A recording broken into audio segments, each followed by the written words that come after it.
네, 오늘은 그 오바댜 강해를 시작하는 날입니다. 제가 통상적으로 새로운 권을 시작하게 되면 본문을 먼저 읽는데요.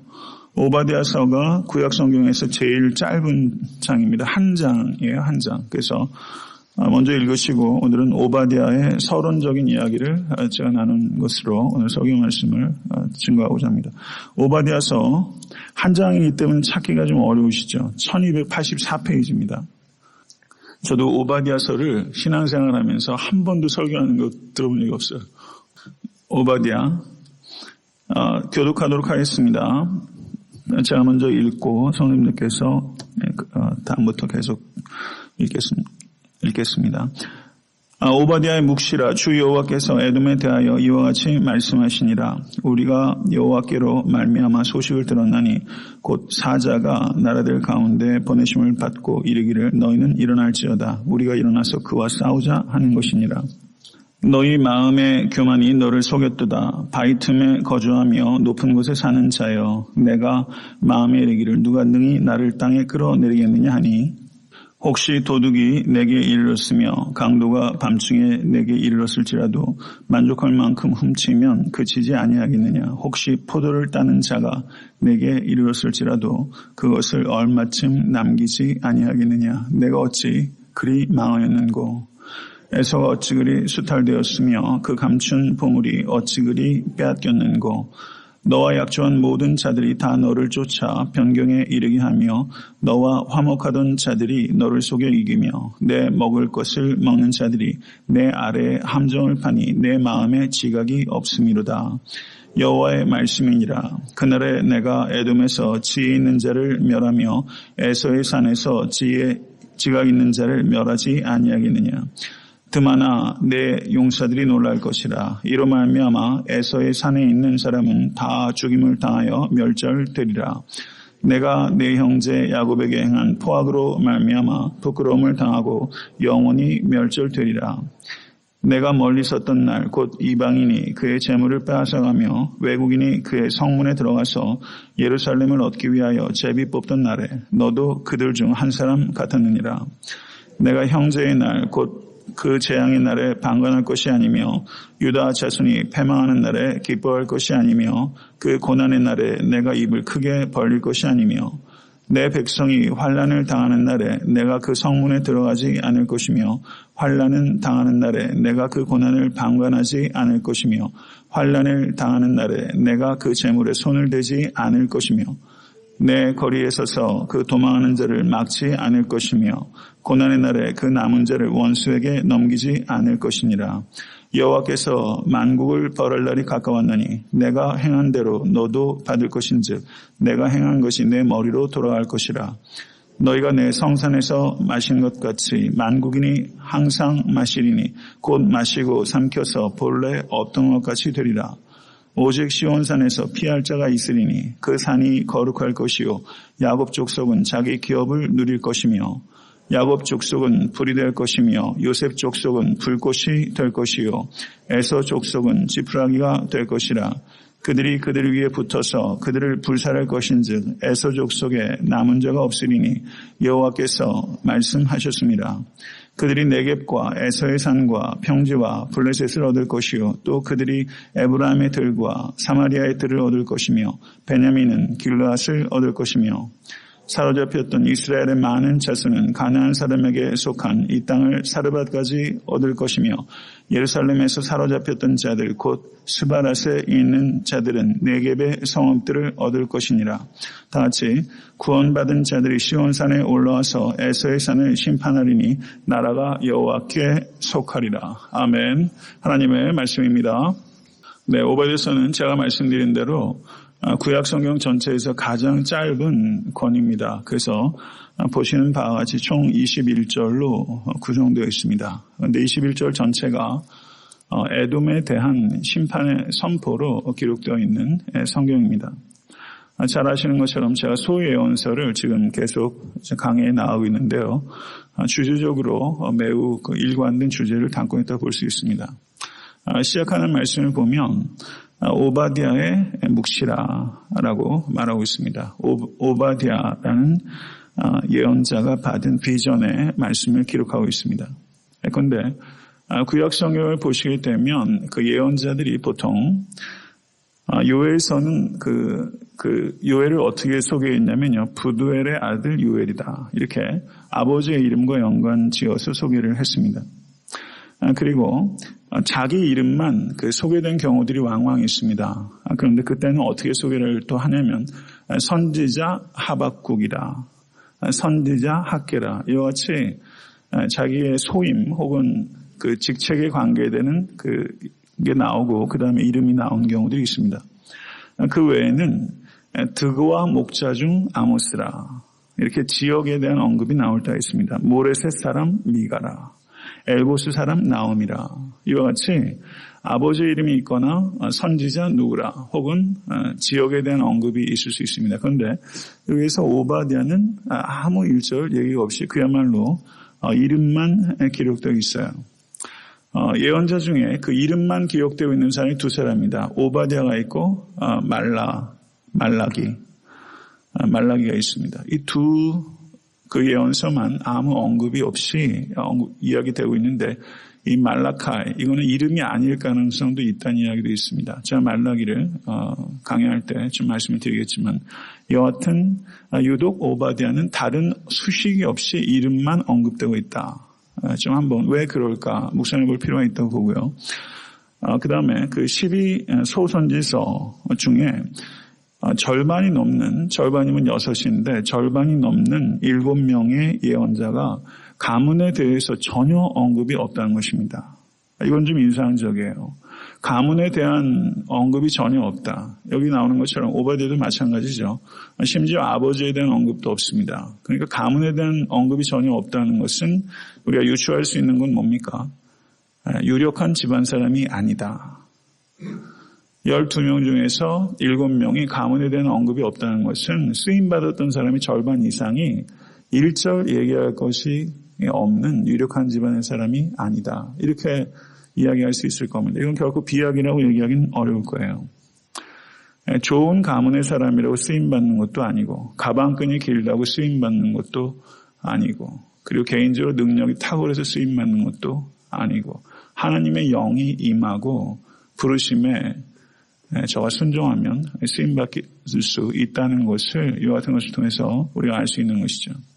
사랑하는 성도 여러분, 우리가 쓰임받을 수 있습니다. 믿으십니까? 하나님께서 바울을 택정하여 사용하셨지만 그 택하심은 우리에게도 임한 줄을 믿으시고 우리 각자를 향한 부르심이 있다는 것을 받아들이실 수 있게 간절히 바랍니다. 성도는 누굽니까? 부름받은 백성입니다. 내가 성도라면 나 역시 부름받았다는 것입니다. 그건 우리의 부르심은 목적이 있는 것입니다. 다른 사람을 부르기 위함입니다. 믿으십니까? 지난주에도 제가 선교사적인 소명에 대해서 말씀을 드렸습니다. 삶의 진정한 의미를 어디서 찾을 수 있겠는가? 소명에서 찾을 수 있는 거죠. 우리는 called people입니다. 부름받은 사람입니다. 그게 우리의 소명입니다. 그게 우리의 동질성이에요. 믿으십니까? 오늘 하루도 내가 소명을 위해서 살아간다. 소명자라는 의식을 가지고 매일 반복되는 삶의 일상으로 돌아가십시오. 삶의 일상이 매일 바뀌면 힘들 거예요. 우리의 삶은 굉장히 똑같은 패턴으로 돌아가요. 지루할 정도로. 그러나 똑같은 사람으로 우리는 돌아가지 않습니다. 우리는 조금씩 성장하는 사람으로 매 순간 삶의 자리에 돌아가요. 아멘. 믿으세요? 그리스도의 장성한 분량에 이르기까지 그리스도의 충만함까지 자라가는 사람으로 우리는 계속 성장하면서 우리의 삶의 자리로 돌아갑니다. 그래서 모쪼록 오늘 하루도 처음 대하는 하루처럼 정말 신선한 마음을 가지고 기쁨으로 삶의 자리에서 경주하실 수 있게 되기를 우리 주 예수 그리스도 간절히 축원합니다. 오바댜라는 이름의 뜻은 야훼의 종이라는 뜻입니다. 야훼의 종. 사도 바울이 자기를 소개할 때 그리스도의 종이라는 말을 했습니다. 그렇죠? 우리는 세상의 종 노릇하거나 야훼의 종 노릇하거나 둘 중에 하나입니다. 맞습니까? 그리스도의 종, 야훼의 종 되시길 간절히 바랍니다. 이 말은 주권이 여호와께 있다는 뜻입니다. 우리가 그리스도의 종, 목회자를 그리스도의 종이라고 말해요. 그리스도의 종이라고. 종님이라고 말하는 사람도 있죠. 종님이라고 말할 것 같으면 종이란 말을 굳이 왜 쓰는지 잘 모르겠고요. 제가 항상 말씀을 드리지만 예수님은 우리의 구세주입니다. 그러나 예수님은 우리의 주인이십니다. 그런데 예수님을 구세주로는 받아들이면서 주인으로는 받아들이기를 싫어하는 분들이 있어요. 네, 성도 여러분, 우상숭배의 본질은 자기 결정권입니다. 자기 절대와 그리스도께 주권을 온전히 맡기실 수 있기를 간절히 바랍니다. 내 결정권뿐만 아니라 내 감정조차도 그리스도께 맡기실 수 있기를 바라요. 내 감정과 의지의 모든 주인, 선택의 주인 다 그리스도입니다. 그게 자기 부인이라고 할 수 있습니다. 자기의 주인됨을 내려놓으시고 우리 각자가 오바댜가 될 수 있게 되길 바랍니다. 오바댜는 매우 흔한 이름입니다. 오바댜. 구약 성경을 주의 깊게 살피게 되면 오바댜라는 사람이 13번이나 등장해요. 13명이나 오바댜라는 이름이 등장해요. 철수 영의 수준이라고 볼 수 있을 거예요. 그러니까 야훼의 종이라는 이름을 가진 사람이 많았어요. 야훼의 종. 그런데 오바댜라는 이름을 가진 사람이 다 야훼의 종처럼 살지는 않았을 거예요. 우리가 신앙이 되게 되면 목회자들 특별히 이름을 바꾸는 사람들이 있어요. 그렇죠? 목회자가 되면. 저보고도 이름 좀 바꾸는 분들 떨어 있더라고요. 이름 바꾸는 게 이렇게 중요해요? 이름 바꾸는 게. 사람이 바뀌는 게 중요한 거죠. 오바댜라는 이름을 가지고 있으면서 야훼의 종처럼 살지 않는다면 참 부끄럽고 역겨운 일이 아닐 수 없습니다. 이름을 바꾸는 게 중요한 게 아니라 속사람을 바꾸는 게 중요한 것이고요. 속사람을 바꾸는 것에 내 의지가 중요합니다.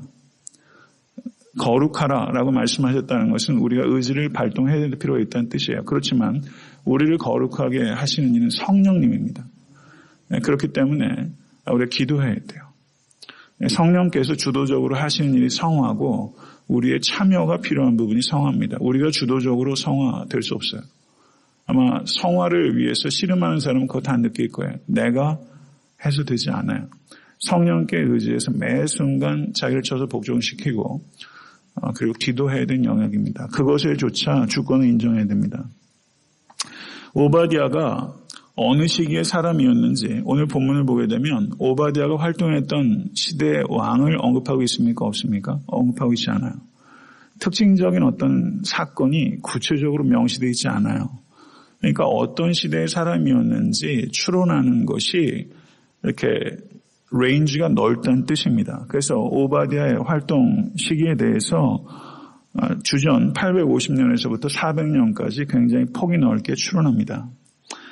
그런데 종교개혁자 존 칼빈이 기독교 강요라는 그 위대한 역작을 남겼지만 성서신학적으로 상당한 탁월한 발자취가 있어요. 이 오바댜서에 대해서 뭐라고 말하냐면 나는 오바댜가 예레미야와 동시대인인지 그렇지 않았는지 알지 못하고 또한 우리는 이 주제에 많은 노력을 기울일 필요는 없다고 생각합니다. 이렇게 말했어요. 연대를 측정하는 일이 그렇게 오바댜를 해석하고 이해하는 데 중요하지 않다. 이렇게 켈빈이 얘기한 거죠. 저는 매우 적절하게 판단했다고 봅니다. 그러나 주전 850년부터 주전 400년까지 굉장히 넓은 기간 동안 오바댜가 활동했을 것인 다양한 이야기들이 있지만 그래도 가장 개연성이 높은 주장은 주전 587년, 86년 이때 예루살렘이 바벨론 군대에 의해서 함락됐습니다. 그리고 포로기로 들어가게 되는데요. 이 에돔이 왜 하나님의 심판을 받는가 했을 때 좀 구체적인 언어가 등장합니다. 유다와 예루살렘이 바벨론에 의해서 유린당할 때 이 에돔은 에서의 후손입니다. 그러니까 이스라엘과는 형제지간이에요. 형제국이 타국에 의해서 유린당하고 있을 때 이 에돔이 그냥 팔짱 끼고 방관했고 팔짱 끼고 방관한 데서 그친 것이 아니라 그 바벨론이 유린할 때 편승해서 유다와 예루살렘을 약탈했어요. 형제국인데 우리가 세상 살다 보면 소위 말해서 뒤통수 맞는 일들이 가까운 사람한테 그렇게 돼요. 그렇게 되면 안 되는데 그렇게 되는 일들이 다반사예요. 사람이 악해요. 이게 에돔이에요. 에돔이 그렇게 한 거예요. 이것에 대해서 하나님께서 심판하실 것이다 라고 이야기를 하고 있는 것입니다. 예언서를 보게 되면 열방에 대한 심판이 매우 중요한 주제 가운데 하나입니다. 그리고 특별히 에돔에 대한 심판에 대해서 언급하고 있는 성경이 이사야서 34장, 63장, 1절에서 6절, 에스겔 25장, 12절에서 14절, 35장, 36장 5절, 요엘서 3장 19절에서 21절, 아모스 9장 12절, 말라기 1장 1절에서 5절, 시편 137편 7절, 예레미야 애가 4장 21절 22절. 그러니까 에돔에 대한 심판에 대한 예고가 구약성경 곳곳에 위치하고 있다는 것입니다. 시편 137편 7절의 말씀을 보시면 여호와여 예루살렘이 멸망하는 날을 기억하시고 에돔 자손을 치소서 그들의 말이 헐어버리라 그 기초까지 헐어버리라 하였나이다. 에스겔서 25장 12절 14절을 보시면 주 여호와께서 이같이 말씀하셨느니라. 에돔이 유다 족속을 쳐서 원수를 갚았고 원수를 갚음으로 심히 범죄하였도다. 그러므로 주 여호와께서 이같이 말씀하셨느니라. 내가 내 손을 에돔 위에 펴서 사람과 짐승을 그 가운데서 끊어 대만에서부터 황폐하게 하리니 드단까지 칼에 엎드려지느니라. 내가 내 백성 이스라엘의 손으로 내 원수를 에돔에게 갚으리니 그들이 내 진노와 분노를 따라 에돔에 행한 즉 내가 원수를 갚음인 줄을 에돔이 알리라. 주 여호와의 말씀이니라. 이렇게 언급하고 있습니다. 그러니까 구약 성경에서 다른 이방 나라도 아닌 아스루와 바벨론이면 우리가 충분히 이해되죠. 그게 직접 북이스라엘과 남유다를 멸망시킨 당사국이니까요. 그런데 못지않게 이 에돔에 대한 심판이 구약성경 곳곳에 언급되고 있는 것입니다. 그러면 에돔이 수수방관하고 약탈했던 그 형제국가에 대한 에돔, 그 에돔이라면 이 에돔이 상징하는 바는 무엇입니까? 어려움 당한 다른 이들을 방관할 뿐만 아니라 다른 형제 자매의 어둠에 편승해서 자기 이익을 위해서 약탈하고 유린하는 모든 사람, 그게 에돔입니다. 통념을 벗어난 악한 행동을 형제에게 가하는 사람, 이게 에돔이죠. 그들에게 하나님의 심판이 임할 것이다. 그리고 버림받은 자가 회복될 것이다. 라는 메시지가 이 오바댜서에 기록되어 있다고 볼 수 있습니다. 실제 이 에돔은 하스몬 왕조 시대에 힐카누스에서 정복되고 독립국가로서는 완전히 이 지도에서 사라지게 됩니다. 구약성경을 보시게 되면 약자의 공고함을 이용한 포악함, 폭력에 대해서 하나님께서 얼마나 미워하시는지를 우리가 잘 알 수 있습니다. 신명기 25장 17절 19절을 보셔도 아말렉이 진멸되어야 되는 이유가 무엇인가? 그것은 이스라엘이 피곤하고 지쳐서 그리고 낙오되는 자가 있을 때 아말렉이 그들을 공격한 것에 대해서 하나님께 진노하시고 그것 때문에 아말렉을 진멸하셨어요. 우리가 이것을 깊이 생각해야 됩니다. 우리가 살고 있는 시대도 이제 노예제도가 사실은 법적으로는 사라졌지만 굉장히 많은 계급이 오히려 이제는 자본에 따라서 굉장히 횡포가 심해지고 예전에는 학력을 가지고 이 계층 간에 이거를 뛰어넘을 수 있는 그 계천에서 욕난다는 얘기를 했는데요. 이제는 계천에서 욕 잘 안 납니다. 이제는 학력 사회도 아니에요. 학력 가지고 이동이 안 되는 시대입니다. 이젠 금수저, 흑수저가 딱 정해져 가지고요. 계층 이동이 거의 불가능하도록 판단하고 있죠. 그러니까 젊은이들이 참 낙심하는 겁니다. 노력해 가지고 사실 어려워요. 많이 생각하게 됩니다. 사회적 약자가 계속 사회적 약자로 남게 됩니다. 그리고 유형과 무형의 폭력이 난무하고 그리고 짓밟히는 사람들이 세상에 가득합니다. 이 오바댜서는 지금 우리가 살고 있는 이 시대에 우리는 경종이라고 생각합니다. 힘으로 약자를 공격하는 강자에 대한 하나님의 진노와 심판에 대한 예고입니다. 이것을 깊이 들으실 수 있게 되기를 간절히 바랍니다. 그렇기 때문에 오바댜서의 말씀은 역사적으로 해석할 수 있을 뿐만 아니라 종말론적으로 해석할 수 있습니다. 오바댜서의 구조를 잠깐 말씀드리고 내일부터 다음 강의 때부터 강의를 하겠는데요. 1절부터 9절까지 보게 되면 에돔의 멸망에 대한 하나님의 신탁이 기록되어 있습니다. 그리고 10절에서 14절까지 내용을 보게 되면 에돔이 멸망할 수밖에 없었던 8가지 원인을 진단하고 있습니다. 그리고 15절에서 21절까지 보면 이스라엘의 회복이 약속이 기록되어 있습니다. 이것에 대해서 제가 3회에 걸쳐서 이 본문을 강의하도록 하겠습니다. 이 내용은 무엇입니까? 하나님께서 그 행한 대로 보응하신다는 것입니다. 이것에 대해서 우리가 깊이 생각하고 예수 그리스도는 지극히 약한 자, 작은 자와 자기를 동일시 하셨습니다. 오늘 하루 살아가실 때도 심령이 가난한 자로 살아가실 수 있기를 간절히 바라고 자기 교만에 빠지지 마시고 자기 비하에 빠지지도 마시고 또 하나님의 백성으로 또 하나님의 나라를 위해서 오늘 하루 살아가실 모든 권속되실 수 있게 되기를 우리 예수 그리스도 이름으로 간절히 기도합니다. 축원합니다.